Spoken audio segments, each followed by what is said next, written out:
Evangelho conforme João, capítulo 21, eu vou ler do verso 1 ao verso 14. Diz assim o texto: Depois disto, tornou Jesus a manifestar-se aos discípulos, junto do mar de Tiberíades, e foi assim que ele se manifestou. Estavam juntos Simão Pedro, Tomé, chamado Dídimo, Natanael, que era de Caná da Galileia, os filhos de Zebedeu e mais 2 dos seus discípulos. Disse-lhe Simão Pedro: Vou pescar. Disseram-lhe os outros: Também nós vamos contigo. Saíram e entraram no barco, e naquela noite nada apanharam. Mas ao clarear da madrugada, estava Jesus na praia. Todavia os discípulos não reconheceram que era ele. Perguntou-lhe Jesus: Filhos, tendes aí alguma coisa de comer? Responderam: Não. Então lhes disse: Lançai a rede à direita do barco e achareis. Assim fizeram, e já não podiam puxar a rede, tão grande era a quantidade de peixes. Aquele discípulo a quem Jesus amava disse a Pedro: É o Senhor. Simão Pedro, ouvindo que era o Senhor, cingiu-se com sua veste, porque se havia despido, e lançou-se ao mar. Mas os outros discípulos vieram no barquinho, puxando a rede com os peixes, porque não estavam distantes da terra, senão quase 200 côvados. Ao saltarem em terra, viram ali algumas brasas, e em cima peixes, e havia também pão.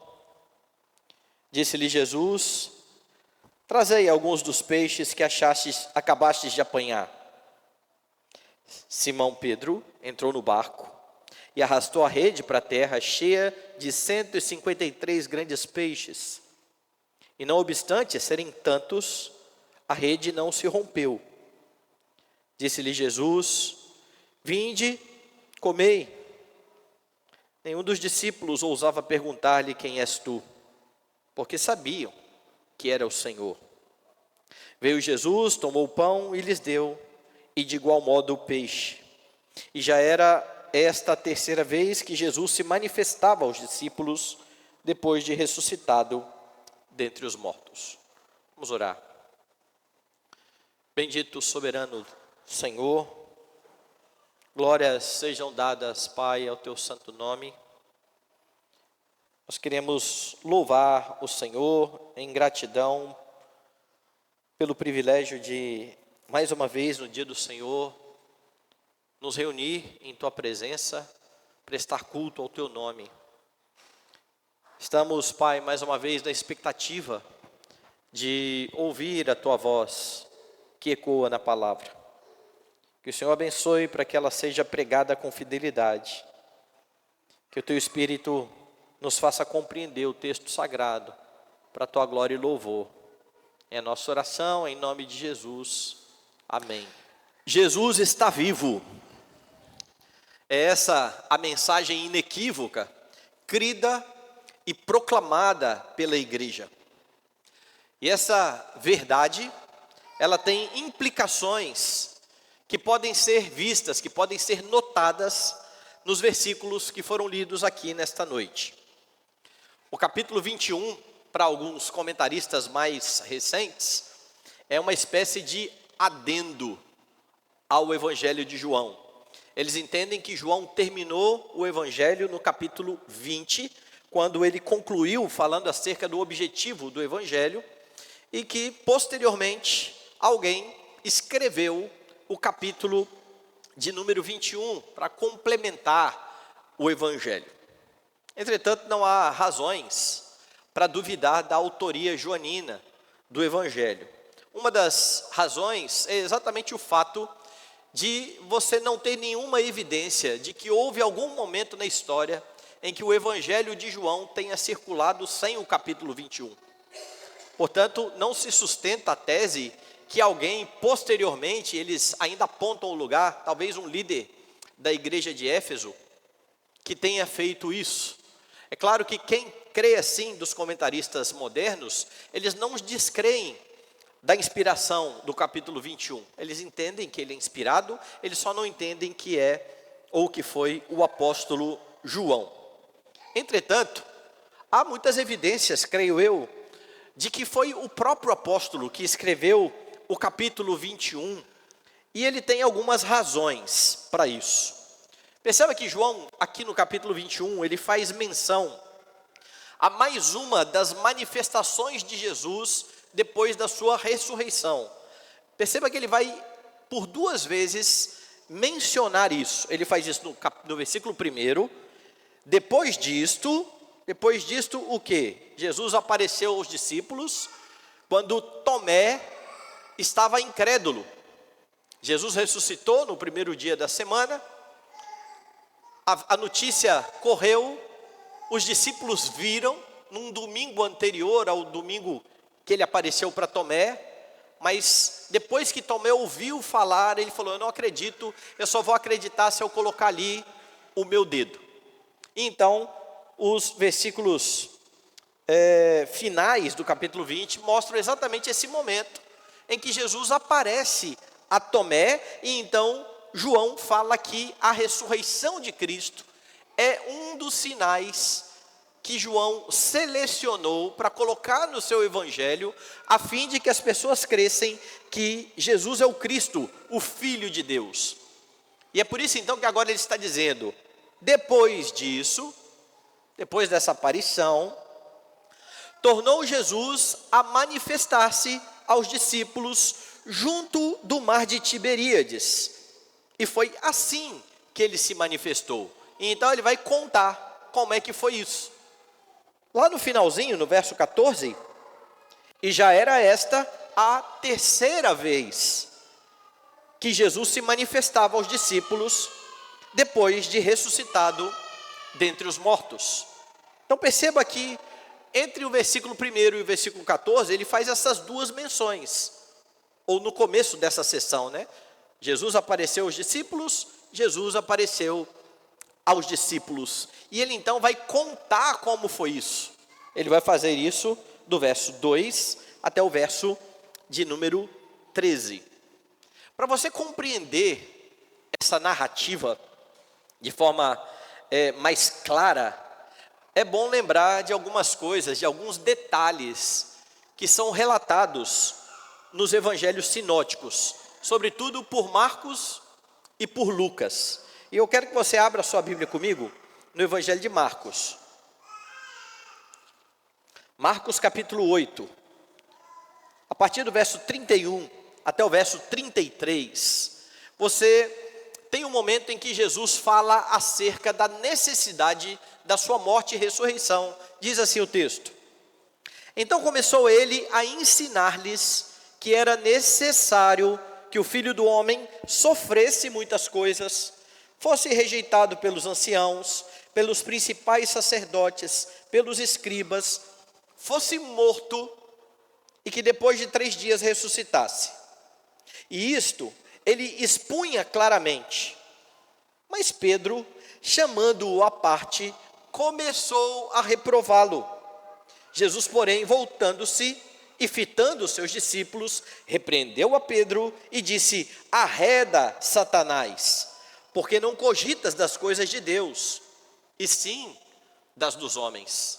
Então perceba que neste momento, Jesus fala: é necessário que eu morra, é necessário que eu venha a ressuscitar. Pedro repreende Cristo, e depois é repreendido pelo próprio Senhor.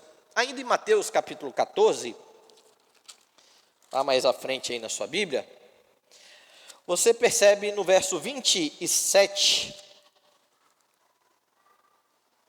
o momento em que Jesus avisa Pedro acerca da sua traição.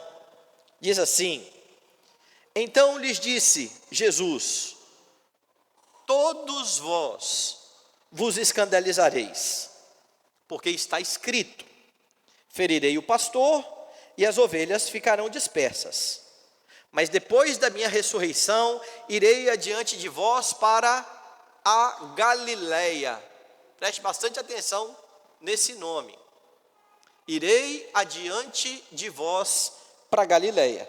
Disse-lhe Pedro: ainda que todos se escandalizem, eu jamais. Respondeu Jesus: em verdade te digo, que hoje, nesta noite, antes que 2 vezes cante o galo, tu me negarás 3 vezes. Mas ele insistia com mais veemência: ainda que me seja necessário morrer contigo, de nenhum modo te negarei. Assim disseram todos.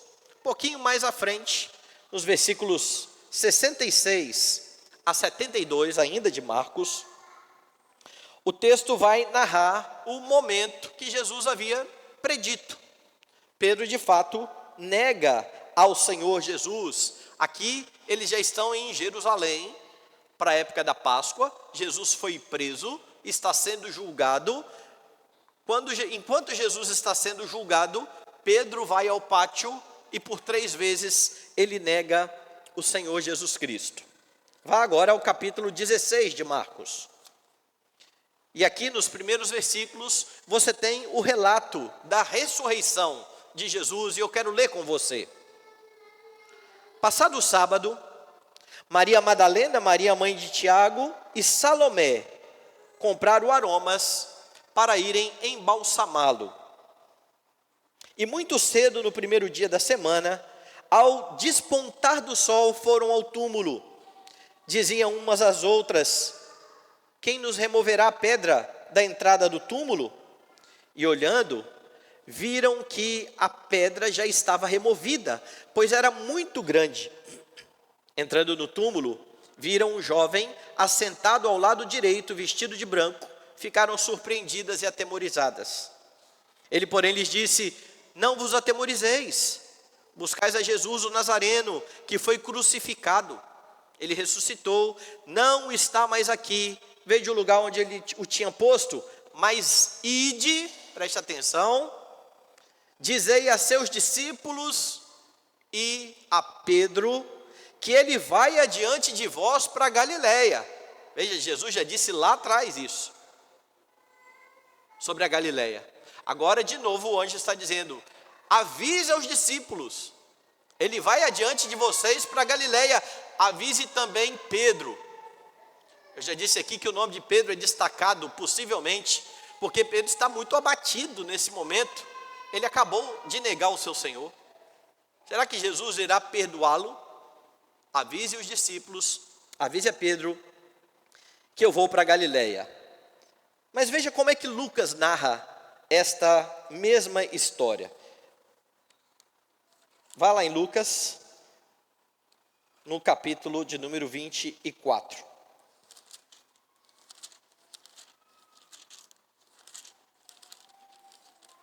Dê uma olhada nos versículos 6 e 7.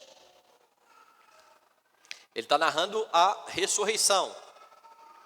Ele não está aqui, mas ressuscitou. Lembrai-vos de como vos preveniu, estando ainda na Galileia, quando disse: importa que o Filho do Homem seja entregue nas mãos de pecadores, seja crucificado e ressuscite no 3º dia. Lucas faz um adendo aqui dizendo que a primeira vez que Jesus ensinou isso, que foi lá em Marcos capítulo 8, que eu li, o primeiro texto que eu li, aquilo havia ocorrido exatamente na Galileia. E por que isso tudo é importante?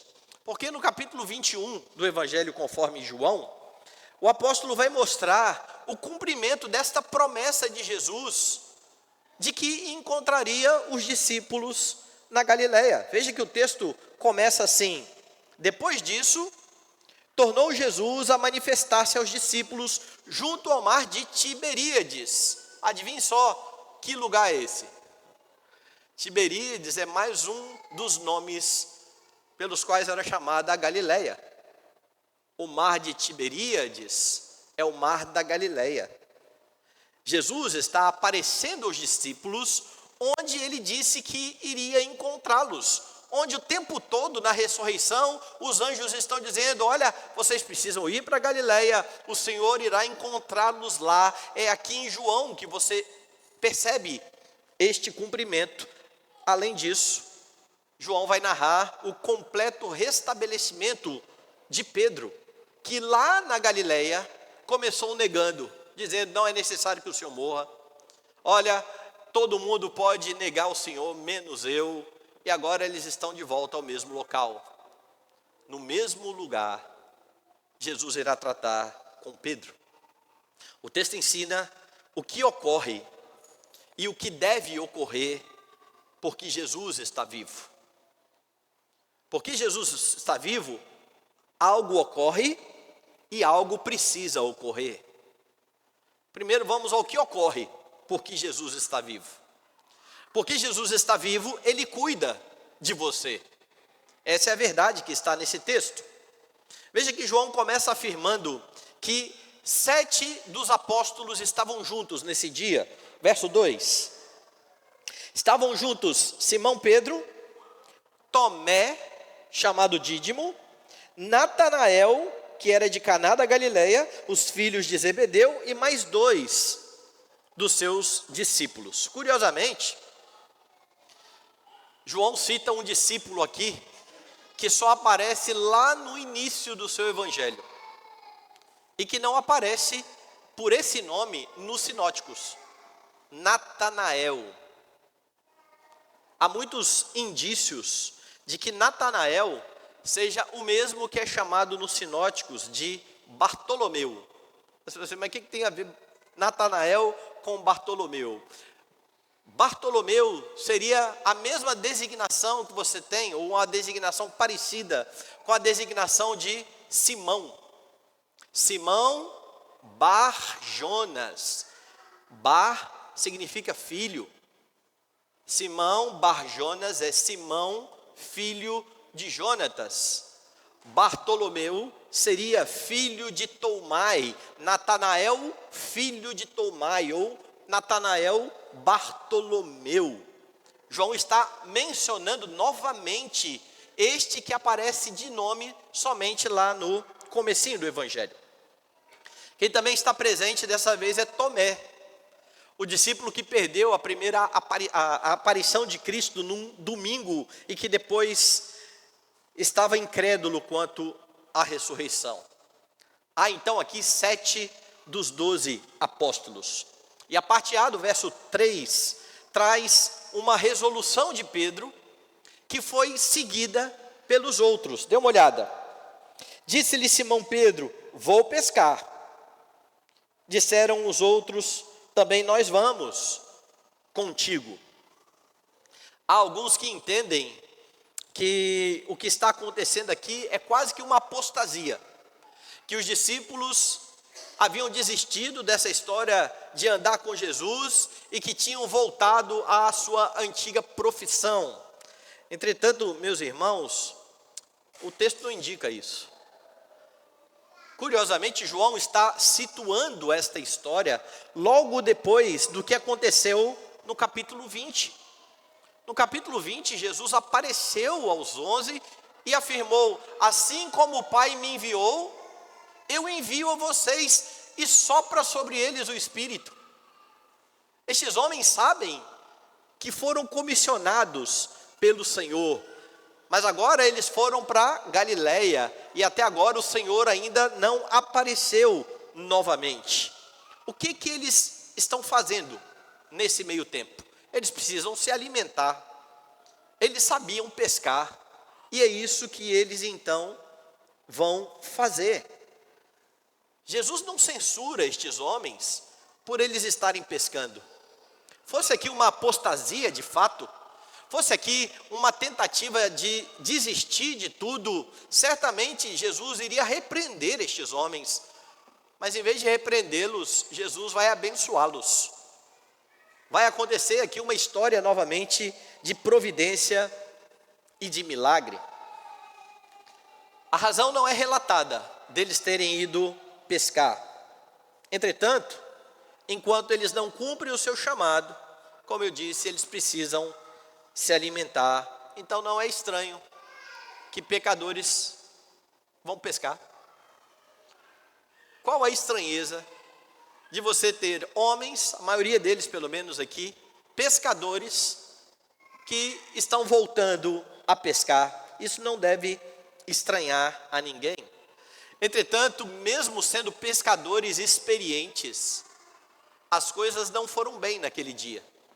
Veja o restante do verso 3. Saíram, entraram no barco e naquela noite nada apanharam. Eles voltam a pescar, eles lançam as suas redes, eles trabalham a noite inteira no melhor horário que havia para pescar. Eles não pegam nada. É esse o relato do texto. E então, mais uma vez, Jesus aparece milagrosamente na praia. Mas ele não é reconhecido de imediato. Veja os versos 4 e 5. Mas ao clarear da madrugada, estava Jesus na praia. Todavia, os discípulos não reconheceram que era ele.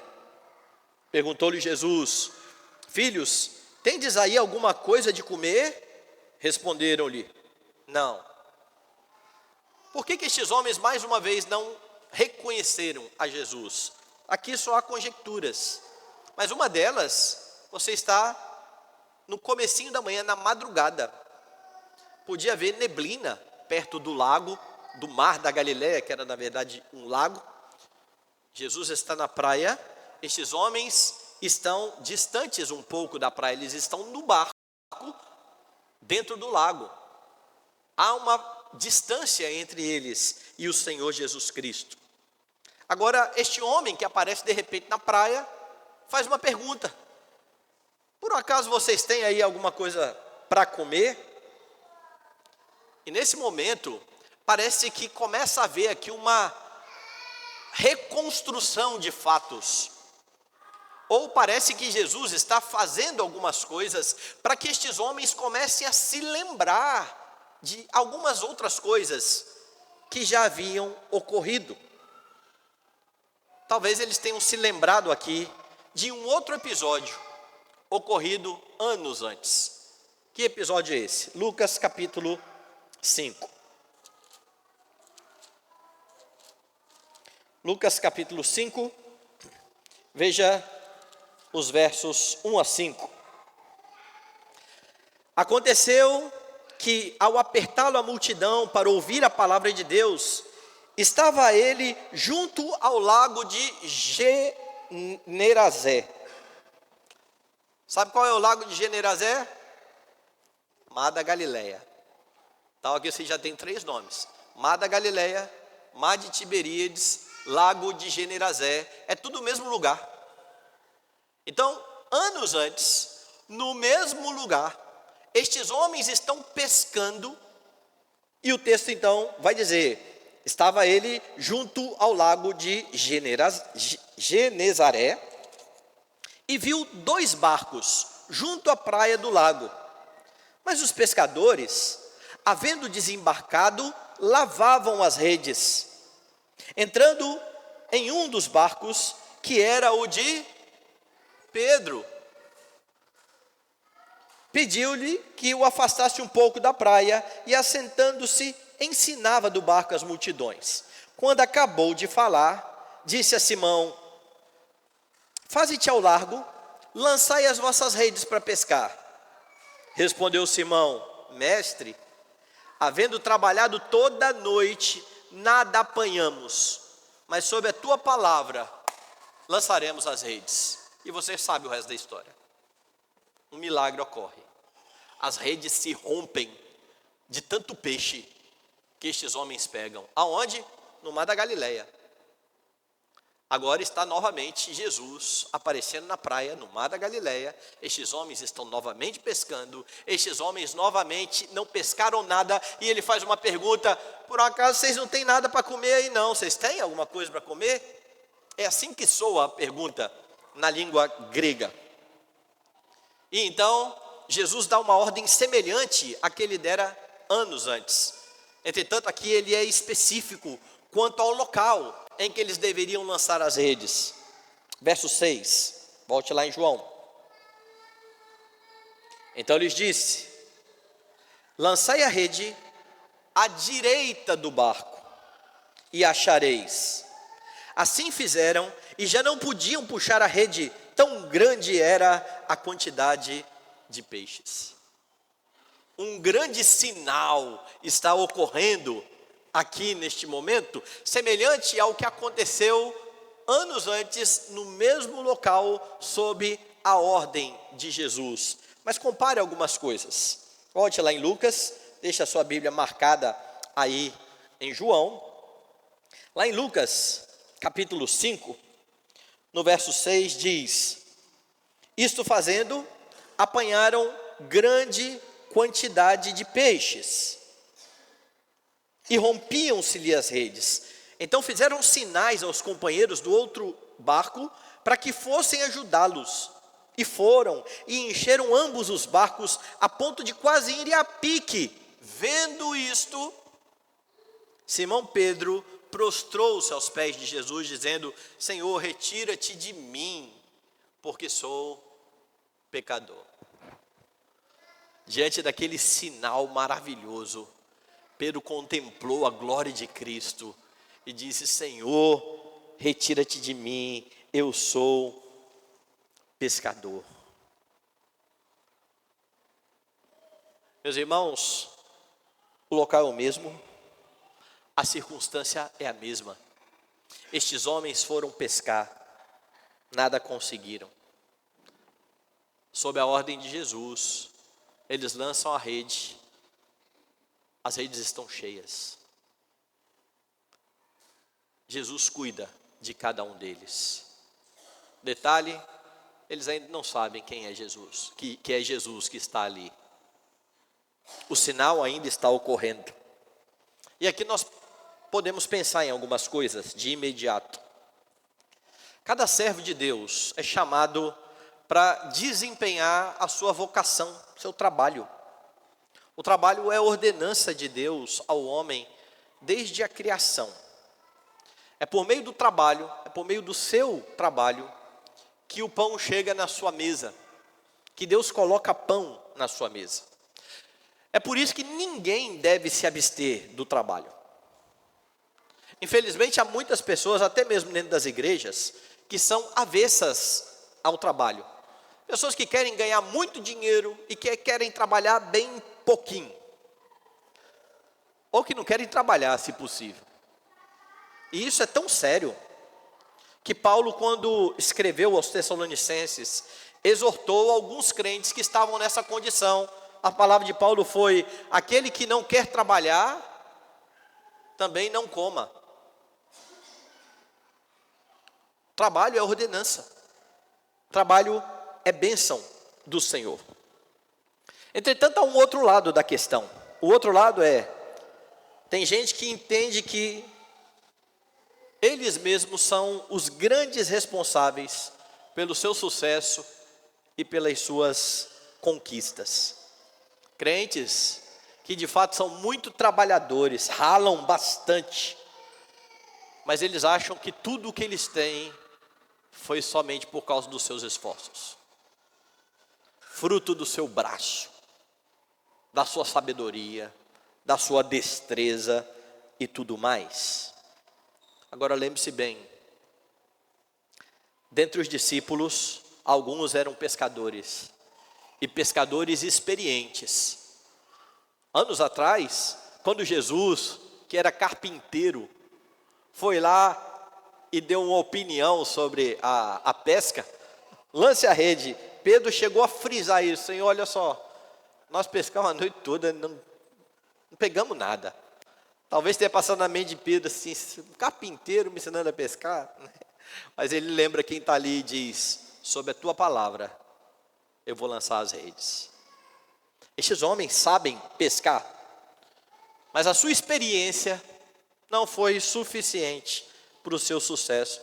Eles trabalharam a noite toda, não pegaram nada, absolutamente nada. E a pergunta feita por Jesus, como eu disse, no grego soa olha, vocês não têm nada para comer não, tem? Essa pergunta aponta para a realidade daquilo que Jesus havia ensinado tempos antes. Sem mim, nada podeis fazer. Contudo, mesmo não reconhecendo a presença de Jesus, estes homens tiveram prova do seu cuidado. Eles lançam a rede à direita do barco, o milagre acontece. Aqueles que trabalhavam durante toda a noite sem sucesso, agora vinham as suas redes abarrotadas. Não por conta somente do seu trabalho, mas porque o Senhor, que está vivo, cuida das necessidades deles. E o verso 9 é particularmente para mim uma grande prova desse cuidado, porque diz assim o texto: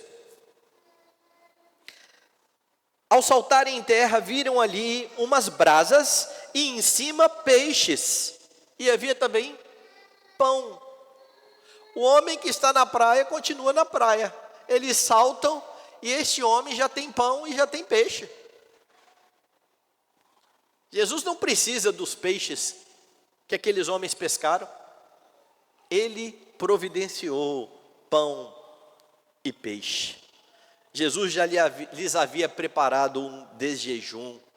Tudo estava posto para uma refeição com o Mestre.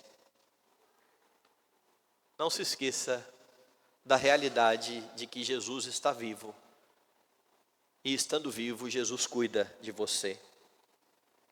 Ele faz isso primeiramente conquistando para você salvação na rude cruz.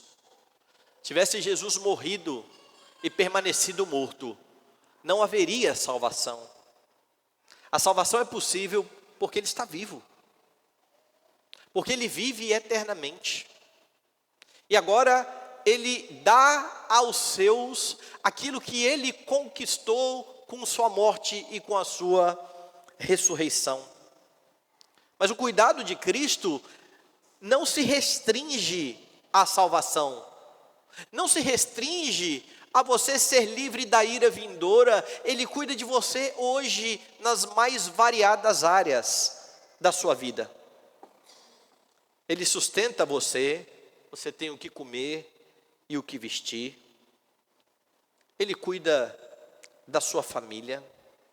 Segundo o que Ele mesmo ensinou, até mesmo os cabelos da sua cabeça estão contados. Jesus está vivo. E Ele sabe o de que você tem necessidade antes que você peça. Infelizmente, muitos, na hora da angústia, se esquecem disso.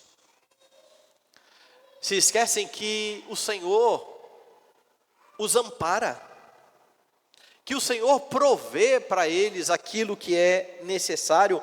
Eles acham que estão por conta própria. Eles acham que eles é que vão dar jeito de resolver todas as coisas. Eu me lembro que anos atrás, eu estava numa cidade pregando e um amigo me emprestou o carro dele. Eles tinham 2 carros, então nós íamos sair. Ele falou, não, vai num carro e a gente vai no outro. E no outro carro, e eu fui no carro da esposa dele. E aí eu falei assim, ó, cuidado aí, hein, menina. Essa cidade aqui de vocês, esse trânsito é muito doido. Vai que você bate aí e morre. Ele falou, ai, Deus me livre, fala isso não, Milton. E aí quando ela falou isso, na hora eu dei uma espetada e falei assim, ô menino, você não é crente não? Estou pensando que você vai ficar feliz de morrer, de ver Jesus. Você está aí falando Deus me livre? Diferente de Paulo, esse discurso seu. E aí ela tentou consertar a história e falou assim, não, eu amo Jesus. Eu acho que é bom mesmo ir para o céu. Mas quem é que vai cuidar dos meus filhos? Então eu perguntei para ela, falei assim, eu não sei, de repente eu acho que Deus nem deve ter pensado nisso ainda. E aí a cara ficou vermelha. Mas a verdade é que muitas vezes nós agimos assim. Nós esquecemos que é o Senhor que está cuidando, amparando. E de novo, Ele sabe de que temos necessidade antes de pedirmos. Jesus cuida de você. Você tem um Deus vivo. E como profetizou Isaías, lá no capítulo 64, porque desde a antiguidade não se ouviu, nem com ouvido se percebeu, nem com olhos se viu, Deus além de ti, que trabalha para aqueles que nele espera. Esse é o Deus que você serve, é o Deus que cuida de você. Porque Jesus está vivo, Ele cuida de você, isso é o que ocorre. Mas há outra coisa que precisa ocorrer. Porque Jesus está vivo, o cuidado dele deve ser reconhecido por você. Que Jesus cuida, isso é fato. Será que você tem reconhecido isso? Que o Senhor cuida dos seus e que o Senhor expressa a sua bondade até mesmo para com os não crentes, porque eles são parte da criação e é por isso que o sol nasce sobre justos e sobre injustos. Isso é fato. Mas não são todos que reconhecem a sua bondade. No caso dos ímpios, eles não reconhecem mesmo. Todos os dias, Deus mostra a sua bondade, eles viram as costas para o Senhor. Isso é muito claro com os não crentes. Infelizmente, por vezes isso acontece também entre os crentes. Com os não crentes é natural, é normal. O problema é quando os crentes se acostumam tanto com as bênçãos de Deus, que esquecem que eles não merecem nada disso. E de que isso é graça, é misericórdia, é cuidado, e que Deus precisa ser louvado e exaltado por conta disso. É por isso que é preciso que você esteja muito atento a isso. No texto, ao ver o que acabou de ocorrer, depois de lançarem as redes ao mar, de acordo com a palavra daquele homem que estava na praia, veja a reação dos discípulos, verso 7. Aquele discípulo a quem Jesus amava disse a Pedro: é o Senhor. Simão Pedro, ouvindo que era o Senhor, cingiu-se com sua veste, porque se havia despido, e lançou-se ao mar. Assim que eles perceberam o sinal ocorrendo, imediatamente eles entenderam: só pode ser Jesus, só pode ser o Senhor. Veja a conexão entre o versículo 6 e o 7. No 6, lançai a rede à direita do barco e vocês vão achar. Assim fizeram, já não podiam puxar a rede, tão grande era a quantidade de peixes, e então disseram: é o Senhor. Imediatamente eles estão entendendo, e isso é semelhante a Lucas. Eles veem o sinal ocorrer e entendem que ali está um homem glorioso, mas há uma diferença interessante. Lá Pedro disse assim: Senhor, retira-te de mim, porque eu sou pecador. Agora Pedro entende que é o Senhor, ele se lança no mar e ele vai até Cristo.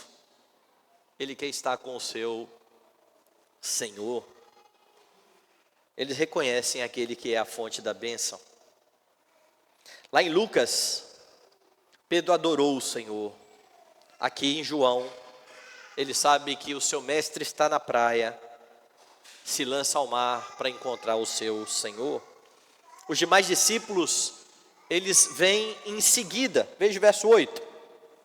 Mas os outros discípulos vieram no barquinho, puxando a rede com os peixes, porque não estavam distantes da terra, senão quase 200 côvados, ou seja, cerca de 90 metros.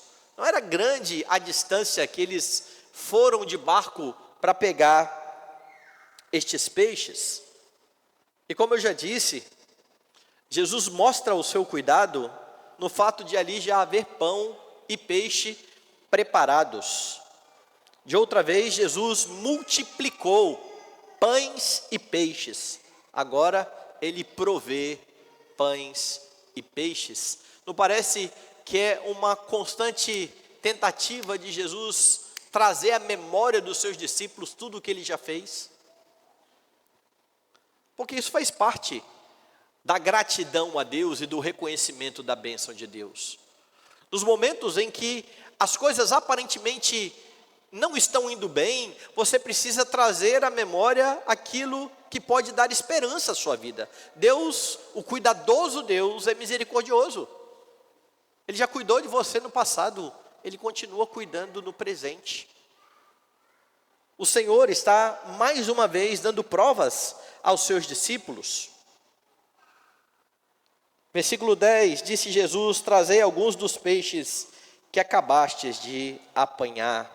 Meus irmãos, essa é uma poderosa lembrança para estes pecadores que seriam feitos por Jesus pescadores de homens. Porque ao reconhecer que Jesus era a fonte do sustento, que Jesus era a fonte das bênçãos, eles poderiam então cumprir o seu chamado ministerial. Eles já tiveram prova disso no Evangelho. Lembra que Jesus os enviou de 2 em 2, e em uma conversa Jesus relembrou isso para eles? Faltou alguma coisa para vocês quando eu enviei vocês? E eles falaram: nada. Não faltou nada. Aqui você tem homens que estão sendo comissionados a largar as suas redes e agora se dedicar a pregar o Evangelho. E Jesus está mostrando na prática: eu estou sustentando vocês. Eu sou o provedor de vocês. E hoje é o Senhor, por meio da igreja, que continua fazendo isso. É Ele que continua provendo sustento para que os pregadores do Evangelho vivam para pregar o Evangelho. É claro que há circunstâncias que levam ministros a fazerem de forma semelhante ao que Paulo faz no Novo Testamento: fazer tendas. Paulo fala isso aos coríntios, mas quando Paulo fala que não foi pesado aos coríntios, aquilo era uma repreensão. A igreja deveria estar cuidando de Paulo, e por não estar fazendo isso, Paulo vai fazer um meio, ou vai buscar um meio de sustento. Entretanto, o Paulo mesmo vai ensinar que os que pregam o Evangelho devem viver do Evangelho. Brasil afora, acontece casos de igrejas que têm condições de sustentar dignamente os seus ministros, para que eles se dediquem somente ao Evangelho, mas não fazem isso. E isso é pecado. A igreja é o meio que Deus usa hoje para alimentar os pregadores do Evangelho. Quando as igrejas não fazem isso, certamente o Senhor irá prover. Deus conhece a necessidade dos seus, e isso inclui também aqueles que estão sendo enviados para pregar o Evangelho. Deus irá prover, mas igrejas assim serão cobradas pelo Senhor. Estes homens que ouviram há pouco: assim como o Pai me enviou, eu estou enviando vocês, estão agora vendo que o providente Jesus Cristo está alimentando a eles. Mas perceba ainda algo mais: a conexão que há entre o verso 11 e o verso 12. Simão Pedro entrou no barco, arrastou a rede para a terra, cheia de 153 grandes peixes. E não obstante serem tantos, a rede não se rompeu. Disse-lhe Jesus: vinde, comei. Nenhum dos discípulos ousava perguntar-lhe: quem és tu? Porque sabiam que era o Senhor. No verso 11, fica bem claro que um milagre foi realizado. Tem muito peixe, a rede não se rompe. No verso 12, a certeza de que ali está o Senhor invade o coração dos discípulos. Todos estavam reconhecendo que diante deles estava o provedor, que diante deles estava aquele que era o responsável por cuidar dos discípulos e que agora comia com eles. Verso 13, veio Jesus, tomou o pão e lhes deu, e de igual modo o peixe. É preciso que haja reconhecimento, como o reconhecimento destes homens. Você não deve ousar perguntar como é que você está vivo, como é que você está sendo sustentado, como é que você chegou até aqui, porque isso é claro, isso é óbvio. Você chegou até aqui por causa do Senhor. Os discípulos estão sentados diante dele, veja o texto. Nenhum dos discípulos ousava perguntar: quem és tu? Todos sabiam que era o Senhor. Você reconhece a bênção de Deus sobre a sua vida e mantém um coração agradecido por aquilo que Ele fez, faz e certamente continuará fazendo em sua vida? Como eu disse que Jesus cuida de você, isso é óbvio. Ele sustenta todas as coisas, nele tudo subsiste. Infelizmente, muitos que estão nas igrejas esquecem dessa verdade e não tributam a Ele a glória que é devida. A começar pela salvação. Você não poderia por si mesmo encontrar a salvação. Você estava afastado do Senhor. Você estava condenado a receber a ira do Senhor. Cristo, o Verbo, se fez carne para assumir a sua culpa e por meio dele você vê o Pai. Você não é salvo porque você é bonzinho, porque você é diferenciado, porque você estava buscando Jesus ou a salvação. Foi graça. Foi graça. A salvação pertence ao Senhor. E isso precisa ser lembrado todos os dias. Não há nada de bom em você que tenha despertado o desejo do Senhor em salvar a sua vida. Dele ter olhado e falado assim: eu acho que vale a pena aquele ali. Graça, misericórdia.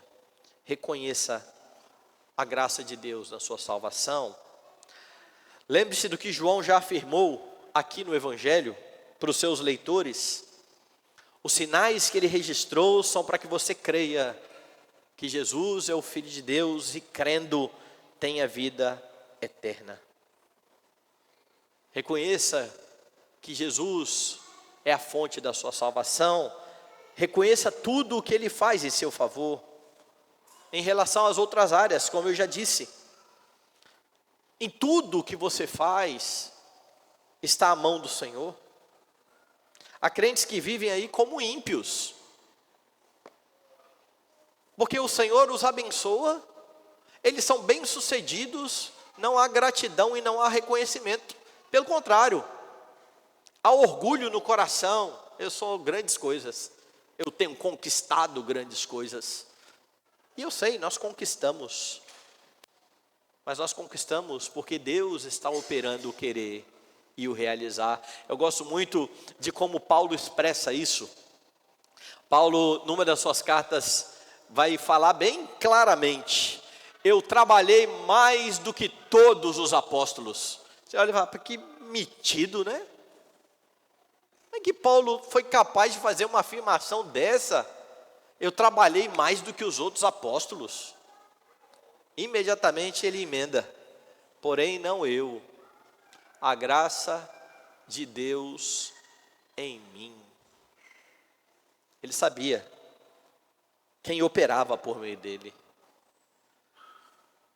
É aquilo que Tiago lembra aos crentes: não vos enganeis, meus amados irmãos, tudo vem do Pai das luzes, em quem não há variação ou sombra de mudanças. É claro que você precisa se esforçar, se dedicar, se esmerar para crescer na sua vocação, mas não há esforço que leve ao sucesso se o Senhor não quiser que isso ocorra. É o reconhecimento de Salomão, lá no Salmo 127. Se o Senhor não edificar a casa, em vão trabalham os que edificam. Se o Senhor não guardar a cidade, em vão vigia a sentinela. Entretanto, confie no Senhor que edifica a casa, confie no Senhor que guarda a cidade e trabalhe. Estabeleça a sua casa, guarde a sua casa, coloque sentinela, mas reconheça que é o Senhor quem está cuidando. Sem este reconhecimento, a vida é vã. É o que Salomão descreve no Eclesiastes. Meus irmãos, João, em seu evangelho, começa a narrar aqui, no capítulo 21, a terceira vez em que Jesus se manifestou aos discípulos, mostrando que ele está vivo, mostrando que a morte não pôde contê-lo. E porque Jesus está vivo, ele cuida de você. Aqueles que não creem em Deus, eles acham que a religião é fruto da imaginação do homem. E conquanto isso seja verdadeiro em relação às falsas religiões, elas são fruto de deuses imaginados. Conquanto isso seja verdadeiro, até mesmo para algumas denominações que levam o nome de cristãs, mas que creem em um Jesus segundo a sua imaginação. Nós sabemos, pela Escritura, pela Palavra de Deus, que cremos no único e verdadeiro Deus, que se revela por meio de Jesus Cristo. Essa precisa ser a sua certeza. Aqueles que estão em Cristo e que creem nele, segundo o que diz a Escritura, têm plena certeza de fé de que Jesus é Deus que se fez homem,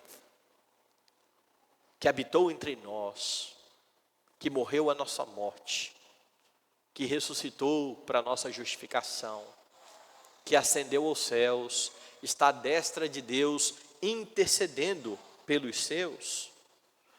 Eles têm certeza de que as coisas não acontecem por acaso, mas pela providência de Cristo, que cuida dos seus, e que é bondoso até mesmo com aqueles que não creem nele, porque nele tudo subsiste. Jesus está vivo, e por causa disso, o cuidado dele precisa ser reconhecido. É isso que você faz quando confessa seus pecados e crê nele, e entrega a sua vida a ele. Este é o reconhecimento daquilo que Cristo fez em seu favor na cruz do Calvário. É isso que você deve fazer quando você se reúne dominicalmente com a Assembleia dos Santos para cultuar, reconhecer os grandes feitos do Senhor Jesus Cristo que salvou a sua vida. Quando estamos em torno da mesa do Senhor e celebramos a morte do Senhor até que Ele venha, tudo isso é reconhecimento do cuidado do Senhor. Quanto àqueles que não reconhecem a Cristo, resta a eles a ira do Senhor, e a sua ira alcançará todos eles. Nesse dia terrível, o mundo inteiro reconhecerá que Jesus Cristo é Senhor, para a glória do Deus Pai. Mas nesse dia, o reconhecimento não levará à salvação. É só uma constatação de que aquele que os condena é poderoso para fazer isso.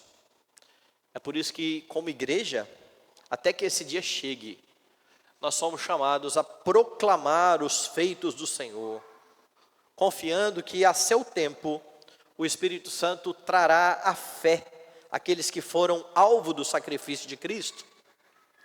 Todos aqueles por quem Jesus morreu serão reunidos no seu rebanho, reconhecerão a sua obra, se renderão ao Senhor, farão aquilo que João está dizendo aqui no Evangelho.